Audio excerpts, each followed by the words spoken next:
I talk to a lot of manufacturing companies, and one thing that comes over time and time again is the difficulty of recruiting young people into industry, into manufacturing.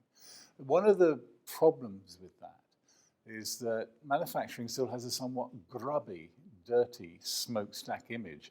I mean, the reality today that we're further from the truth. I mean, you go to some of the modern manufacturing plants and you see people in designer workwear, white floors.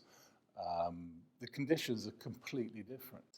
Also, the jobs are very different. The jobs now are increasingly very high tech. You're dealing with some of the most advanced technologies we know about in composites, in computing, in robotics, in electronics. So far from sort of grubby, nasty, dirty manufacturing. So that image is both wrong and it puts people off, quite sure of that. So how do you get people to think about entering into factories, working in manufacturing? And one of the things is, what are the jobs? Well, those jobs aren't necessarily on the production floor anymore. Many of those are automated and increasingly will become so. But there's all these other jobs.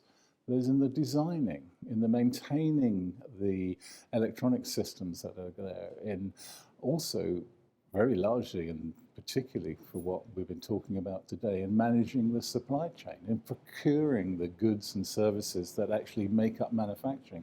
Now, these aren't typically seen as manufacturing jobs, but in fact, they are. They are part of what it involves making things. So how do you get young people interested in manufacturing? So my idea is, and it's one that I can't really claim to be unique to me because I know I've seen this in action for one place in China, is that you get this on the curriculum of schools. Now, most schools, the best you get is a bit of old-fashioned metalwork and woodwork and a bit of IT. Modern manufacturing is digital. What you need is design software, design simulation software. And that same software can very quickly be turned into making things. And kids have already got their heads in computers, so this stuff comes very second nature. Much of it is the same graphics technology they already see and are used to dealing with computer games. So they can make things virtually, and then they can turn those things into real things using additive manufacturing techniques, 3D printers. The problem, though, is getting this on the curriculum of education, because at the moment many schools are very fixed on what they have to do and how they deliver exam results and things like that.